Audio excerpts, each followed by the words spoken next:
James here, and welcome back. It is now, my gosh, towards the end of January. I can't believe it. We are on tip number 5, halfway through. Go figure. Yay. Yay.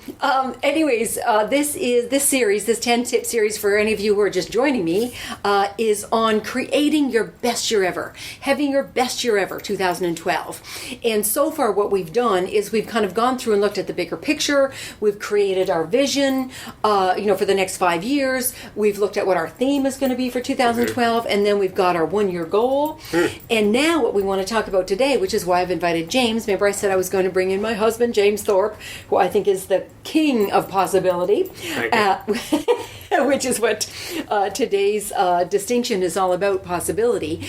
And I know that these are not just tips. What I've been doing, just so you know, for everybody watching, is creating exercises. So each tip this time is kind of like an exercise. So they've got some fun homework to do when they sign off here.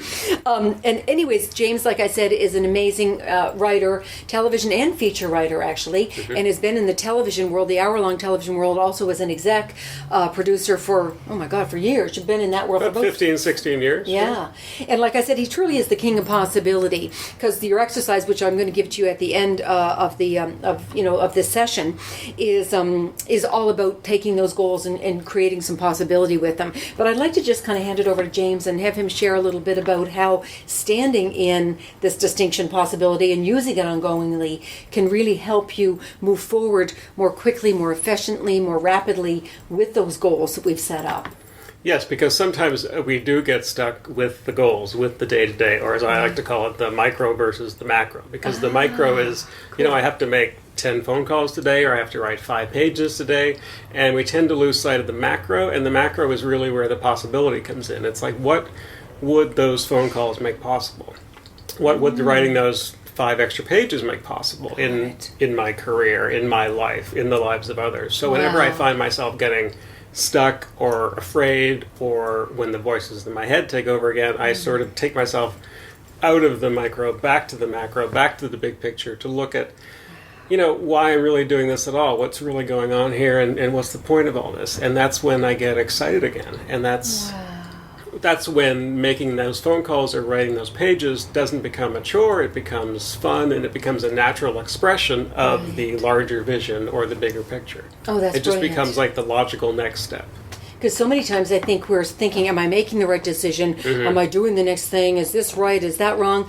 And I think that comes from the drudgery of kind of not being in possibility, the drudgery of, I have to take those actions, and I'm scared to take those actions, and what if I take the wrong actions or whatever? Whereas if you're standing, I think what you're saying is that if you're standing in the bigger picture and the possibility of what can make possible, there are no wrong actions. Right. You're going to do the next thing naturally, because it's the fun thing to do. It's what's going to get you excited and turned on. It's going to be automatically the thing that you'd want to do next. And things will occur to you when you're in that space that you wouldn't have thought of previously. For example, you'll be inspired to take a new action or a different action, and usually those actions are the ones that bear the best fruit. Oh, right. Because they're not coming from the struggle and that I have to and that whatever. Right. They're coming from the joy and the pleasure and the passion and the desire and the vision and the fun and all of that kind of stuff. Exactly. Because you're standing in the commitment, as opposed to that, oh my gosh, what if I can't make it happen? Or all those conversations, like you said, that are kind of stopping you along the way. Yes, exactly. Oh, that's absolutely brilliant. Brilliant. What can Thank you. I say? I do. Brilliant. I paid her. Anyways, I want to thank you for joining me today, and for the past 30-some years, and for the next 40-some years. Okay. Guess this means I'm making dinner. Okay. As always. Anyways, so your homework, your exercise for this tip number 5, possibility, is take each one of your goals that we worked on last Thursday. Remember, you had to work on the 1-year goal. So take those goals that you've been looking at doing, and we were breaking them down and so on, and look at those goals. What could those goals, whatever it was for you, make possible in your life when you achieve them? So look at that. What could that make possible if you finish that screenplay, or get it optioned, or get that acting role that you wanted, or whatever that is for you, or that DP role, or whatever. Map it onto any aspect of your career in any industry. It doesn't matter. I don't care if it's in your personal life. Losing those 10 pounds, whatever.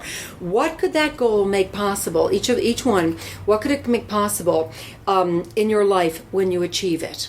Okay? Right. That is a really cool exercise. Then you want to start playing from there. Right. Ongoingly, day by day, moment by moment, all the time, and having some fun with this. Because it truly is fun. I know you hear people say, oh, it's a job and it's tough. And no, I think it's purely effortless and fun when you're playing this game.